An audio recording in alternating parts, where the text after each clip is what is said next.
yağışıyor, gün kurudu.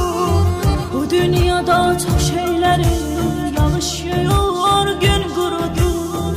Gözümüzün yaşını da, bağrımızın başını da, Kabrimizin taşını da yağışıyor, gün kurudu.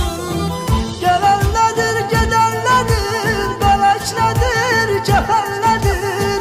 Bu dünya keyfindedir, yağışıyor.